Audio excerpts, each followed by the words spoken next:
Muchas gracias, Erubiel. Pues bienvenidos a todos los que se están conectando. Como ya lo mencionó Erubiel, si tienen alguna duda o pregunta en el transcurso de esta sesión, de este curso, pues con toda confianza pueden ahí levantar, bueno, poner su manita o activar su micrófono para realizar la pregunta correspondiente y le daremos respuesta en la medida de lo posible. Pues sean bienvenidos a este curso. Es un curso en el que vamos a tratar el tema de reciclo para personas morales. Vamos a estar platicando cuestiones de acuerdo a la ley, de acuerdo a la ley del impuesto sobre la renta, de acuerdo al Código Fiscal de la Federación, de acuerdo a algunos comentarios de facturación, porque es importante también conocer este tema de la facturación para no tener problemas con el prellenado o la carga que trae precisamente el reciclo para personas morales. ¿Ok?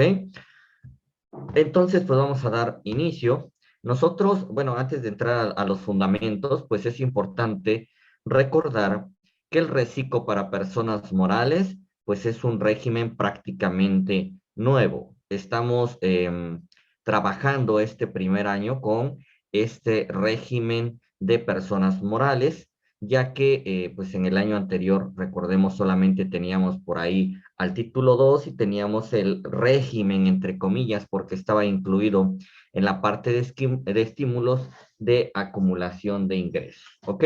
Entonces es un régimen pues prácticamente nuevo, nació derivado de las reformas que nosotros tuvimos en el año 2021, publicadas por ahí en el año 2021 y que entraron en vigor en el año 2022. Por ahí nosotros lo tenemos en la parte de estímulos fiscales, que es el título 7 y precisamente eh, dentro de este capítulo de estímulos, nosotros encontramos incrustado a el régimen simplificado de confianza para personas morales. También nació, que no es el objeto de nuestro estudio del día de hoy, pero también por ahí nació lo que es el reciclo para personas físicas, que también pues se incrustó ahí en el título cuarto de las personas físicas, ¿ok?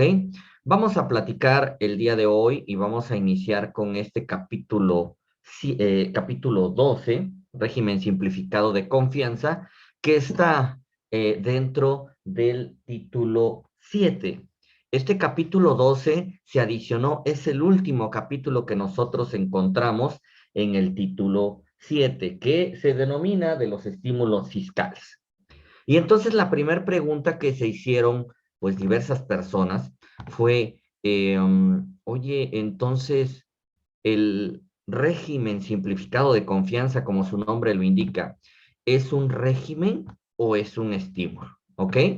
De acuerdo a lo que establece el artículo 206 de la Ley del Impuesto sobre la Renta, es un régimen. Sin embargo, por ahí también existieron algunos comentarios cuando surgió y podemos ver ahí resaltado en negritas algunas cuestiones que considero importante abordar, como es la obligatoriedad o no obligatoriedad del régimen simplificado de confianza.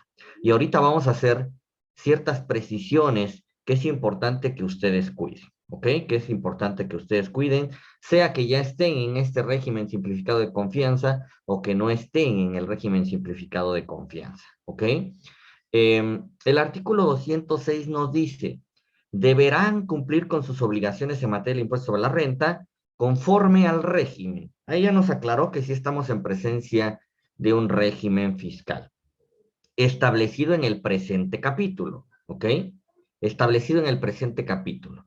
Las personas morales, ojo, residentes en México, y me está hablando de una calidad de persona moral. Y te preguntaría, de aquí extraemos varios elementos que es importante identificar y por ahí te voy a pedir que puedas ir tomando nota de estos fundamentos que te voy a compartir. Ahorita en las diapositivas está el fundamento directo de las personas morales, régimen simplificado de confianza. Pero recordemos que de una interpretación armónica, pues vamos a tener diversos elementos que nos van a servir como apoyo para poder resolver ciertas dudas. En primera instancia, ¿es un régimen obligatorio? La mayoría concordamos que sí. De acuerdo al artículo 206, nos dice que deberán, ¿ok? Deberán. Entonces es una obligación. No es si quieres, ¿eh? Es deberás.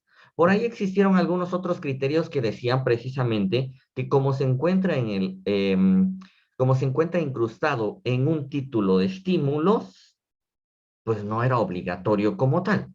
Pero, pues, para poder hacer uso de de esa interpretación, pues tendremos que recurrir a los medios de defensa correspondientes en algún momento que la autoridad nos quiera meter en este régimen simplificado de confianza, ¿ok? En este régimen simplificado de confianza. Entonces, nosotros partimos del hecho de que las personas morales van a ser las obligadas. Y te preguntaría, o por ahí anotarías, ¿qué es una persona moral? Y recordemos que quien me define una persona moral es precisamente también la ley del impuesto sobre la renta por ahí del artículo 7. Si tienes a la mano tu ley o tienes por ahí en tu computadora la ley del impuesto sobre la renta, te puedes ir o vamos a ir a la parte del artículo 7 que les voy a hacer mención para que puedan tomar nota. El artículo 7 de la ley del impuesto sobre la renta nos dice que para efectos de la ley del impuesto sobre la renta precisamente, nosotros encontramos una definición o un tipo catálogo de personas morales. Y me dice, cuando en esta ley se haga mención a persona moral, se entienden comprendidas. Y esta es una de las primeras partes donde encontramos en la ley del impuesto sobre la renta listas o cantidades enunciativas más no limitativas. Es una disposición enunciativa solamente que me dice, te voy a dar ejemplos de lo que es una persona moral.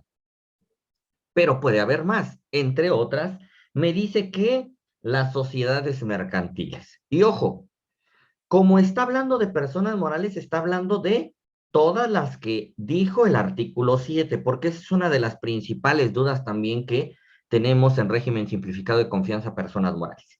¿Quiénes entran ahí? Ya me dijo que las sociedades mercantiles. ¿Cuáles? Y me voy a la ley específica, a la Ley General de Sociedades Mercantiles. Y recordemos que por ahí tenemos las sociedades en nombre colectivo, la de responsabilidad limitada, comandita simple, comandita por acciones, la sociedad anónima, la sociedad por acciones simplificadas. Y aunque tenga una ley específica, también entrarían, ¿saben cuáles? Las cooperativas, ya que ellas se encuentran incluidas dentro de la legislación mercantil o del derecho mercantil. ¿Ok? Entonces, las primeras personas morales que nosotros vamos a encontrar incluidas en este artículo 206 son las sociedades mercantiles. De ahí me dice el artículo 7, los organismos descentralizados que realicen preponderantemente actividades empresariales. Y te preguntaría ahora, ¿cuáles son esos organismos descentralizados? Pero no son todos, solamente los que realicen preponderantemente actividades empresariales.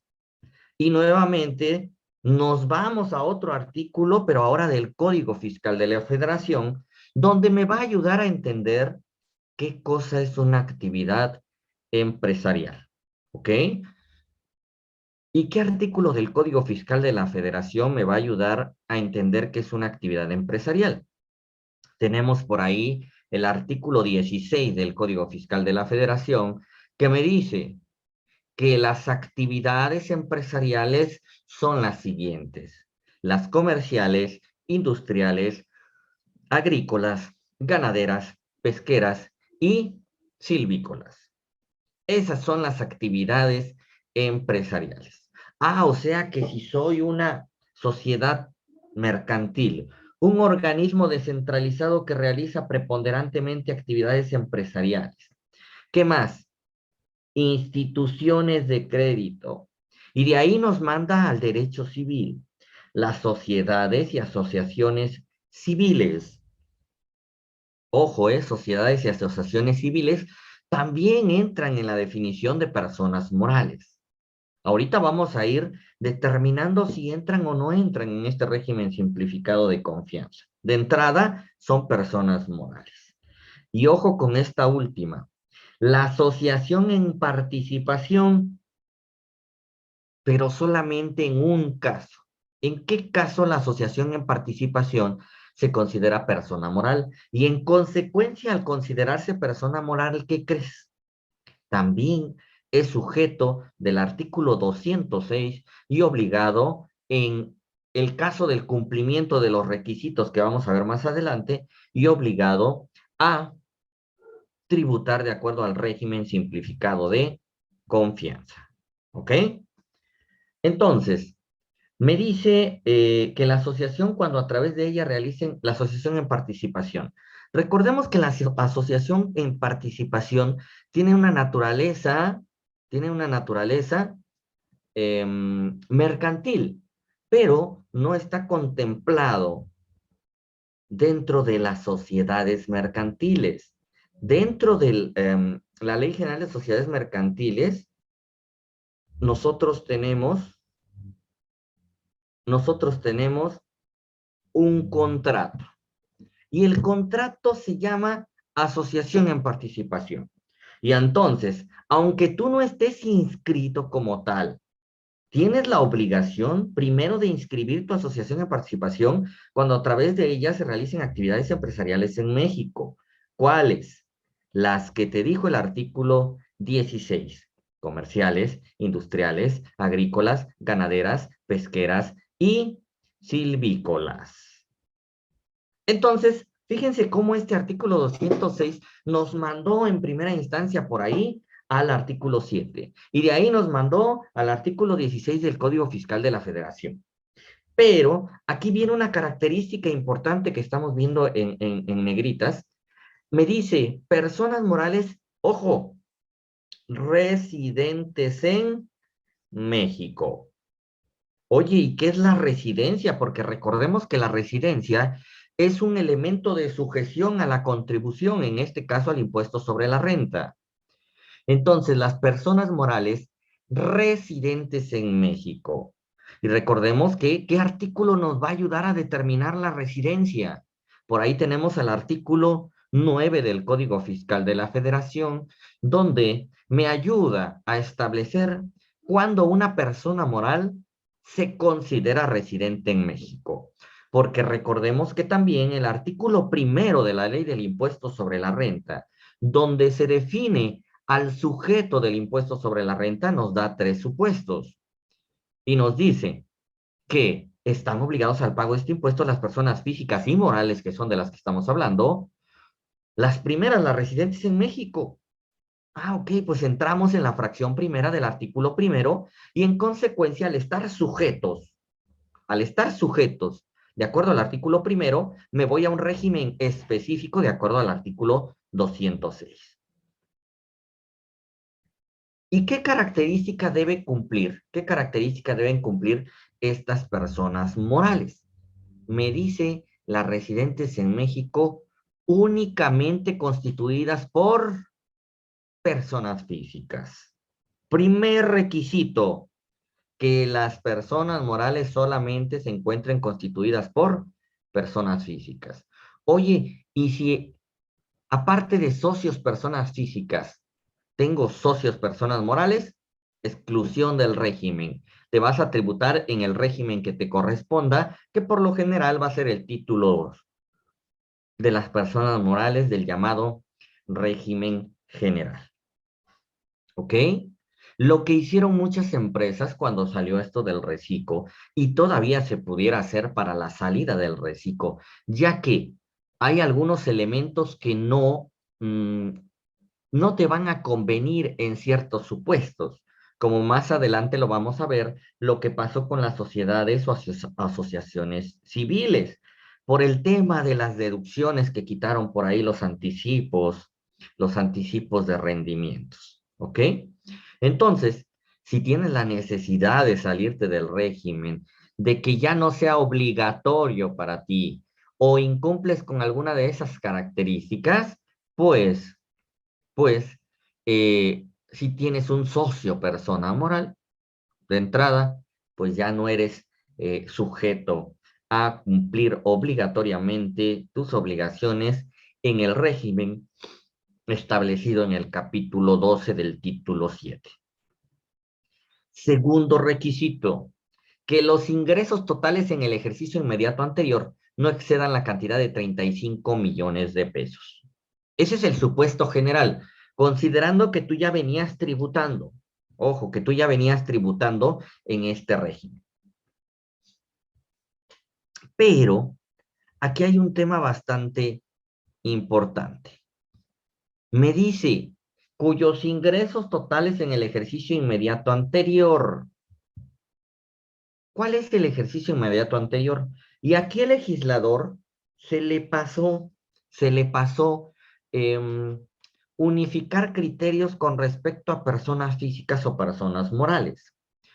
Dentro del artículo segundo transitorio de las disposiciones de la reforma de este año 2022, nosotros encontramos que para personas físicas, sí me dijo que aunque la ley diga para este año, ingresos del ejercicio inmediato anterior, no se iba a entender el año 2021, sino se iba a entender el año 2020.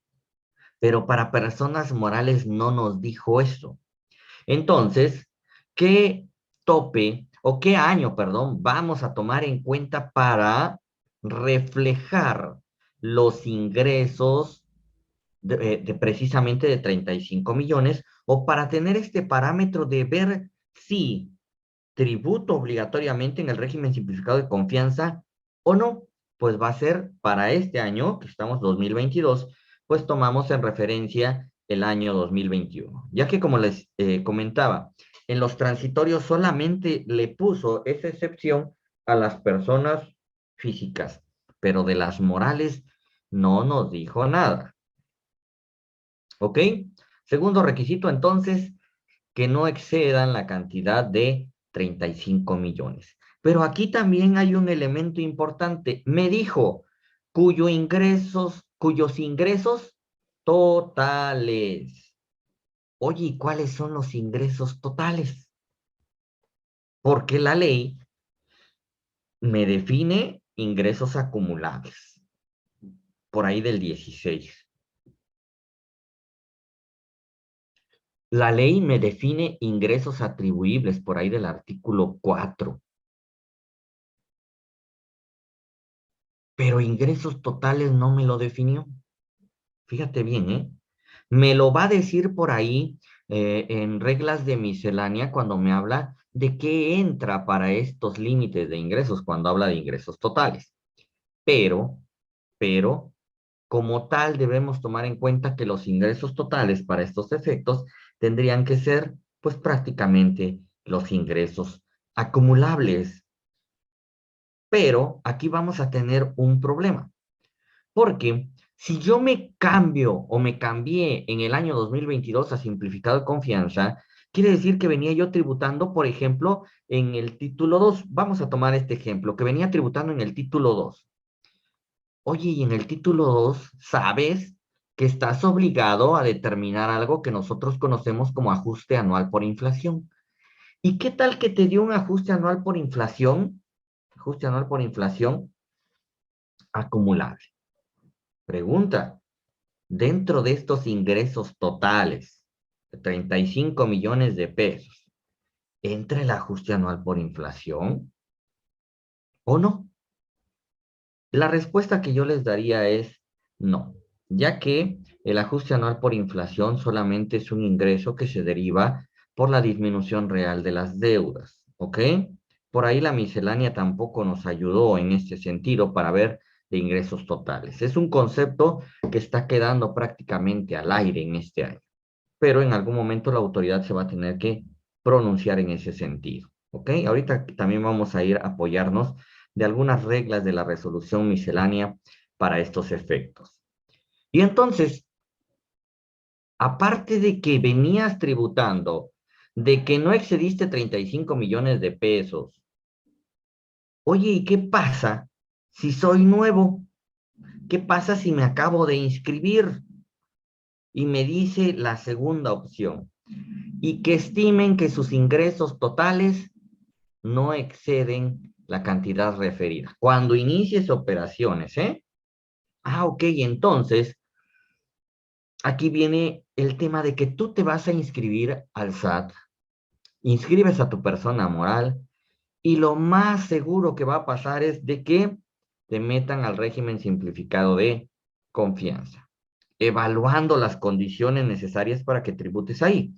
Pero como se estima que tus ingresos totales no van a exceder de 35 millones de pesos, pues te quedas en régimen simplificado de confianza. ¿Ok?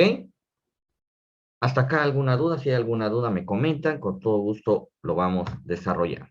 ¿Vale? Y entonces, en este primer acercamiento, estamos viendo el artículo 206 donde me dice, pues, quiénes están obligados a tributar en ese régimen.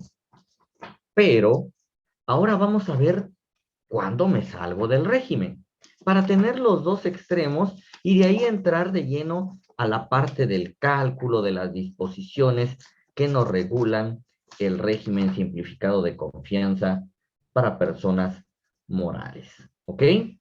Y entonces, claro, por aquí tenemos algo. Buenos días, Gilberto. Coméntanos por ahí. ¿Tienes alguna pregunta, alguna duda?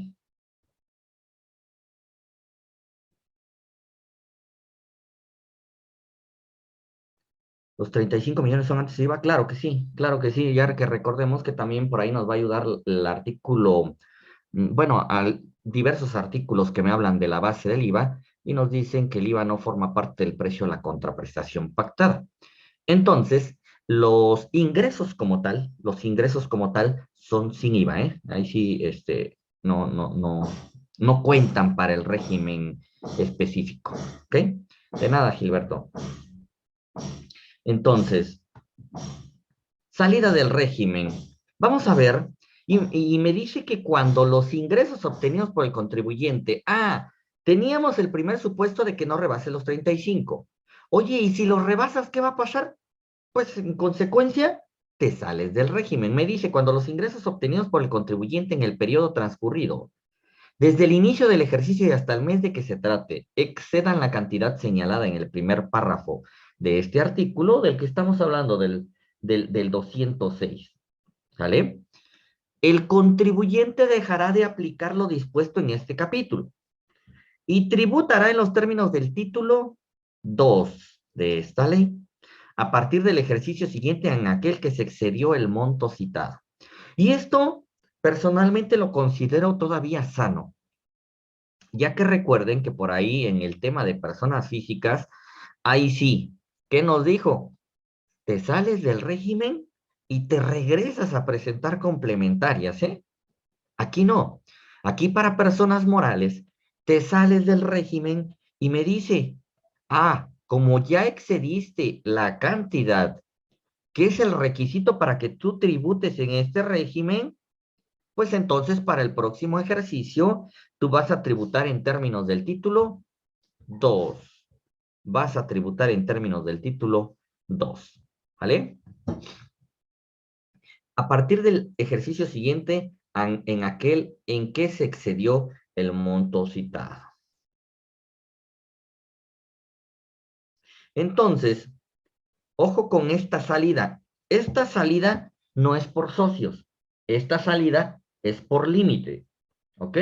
Porque más adelante vamos a ver cuándo podemos regresar. Aquí no opera como en el RIF bueno, como operaba en el RIF o como opera actualmente la parte del simplificado de confianza para personas físicas. Aquí sí voy a poder regresar siempre y cuando la salida se haya derivado por algunas causas que la propia ley me permite regresar. Y hay causas que la propia ley no me va a permitir regresar. En este caso me está diciendo, bueno, te saliste porque excediste los 35 millones de pesos y entonces pues ya no puedes tributar en este régimen. ¿Ok? Todavía seguimos con el artículo 206. Y luego me da ciertas excepciones. ¿Quiénes no pueden tributar en reciclo? Personas morales. Ojo con esto. Las personas morales, cuando uno o varios de sus socios accionistas o integrantes, oye, Tengo ¿por qué una, me di? Sí, claro. tengo una pregunta, voy a bajar la Sí, mano. Buenos días. sí, Buenos buenos días. días. En la diapositiva anterior que habla de la salida del régimen, Ujú, hay un caso específico. Recico ha cumplido con todos los términos, la persona moral no rebasa los ingresos, tenía los socios normales, pero este año un socio se fue al Recico, uno, ujú, en el mes de marzo, no avisó, nos percatamos ahorita en una situación especial de actas que se requiere por la ujú, constancia de la situación fiscal. ujú. Eh, Él es el único socio que está en reciclo. Ese me motiva a salirme, a cambiar el régimen de la persona moral. De la persona moral, no. A ver, les voy a dar el fundamento. Vamos un ratito a física para contestar la pregunta. Ahí la repercusión de lo que me comenta es para la física. Artículo, a ver, permítame, lo busco, es el 113, aquí está, 113E. Me dice que no podrán aplicar lo previsto en el artículo 113E.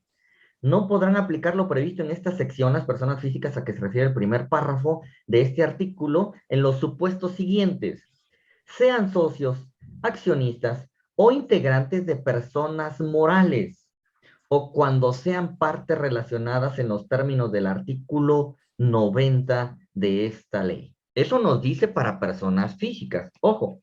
Y para personas morales hay un similar que dice que no podrán tributar en morales las personas morales cuando uno o varios de sus socios accionistas participen en otras sociedades. Que ese sería el motivo en cuestión de socios. Ojo, lo que me comenta la repercusión para quién va a ser. ¿O quién no debería estar tributando en reciclo? El socio. Ok. ¿Quién va a tener el problema en algún momento? Si lo movieron con su firma electrónica, que me imagino que así fue, o él se movió con su firma electrónica, o si fue al SAT, quiere decir que cuando uno lo hace por internet, sí deja, ¿eh? Todavía no hay una restricción que diga, eres socio de persona moral, entonces no puede ser reciclo. Sí te va a dejar. Y en consecuencia, este socio está tributando en un régimen que no le corresponde, derivado de lo que establece la fracción primera del artículo 113E, párrafo séptimo, octavo, perdón, párrafo octavo. Entonces, ¿quién es el que está cometiendo la infracción? El socio. No hay dentro del artículo 206, bueno, dentro de todo el capítulo, no hay un supuesto de salida porque el socio se vuelva reciclo. No existe. Entonces, para la persona moral yo no le veo problema. Para la persona física sí le veo un problema. ¿Por qué? Porque está tributando en un régimen que no le corresponde. ¿Qué va a pasar en algún momento? ¿Cuál sería la contingencia que se derivaría? Sería que la autoridad, al darse cuenta, le va a solicitar o lo va a cambiar del régimen de reciclo, y ahí sí, como no cumplió con los requisitos de reciclo, él ya no va a poder regresar al reciclo en algún momento. Siendo socios, ahí sí no. ¿Ok? Pero para la persona moral, que era el objetivo de la pregunta, Ajá. no tenemos problema.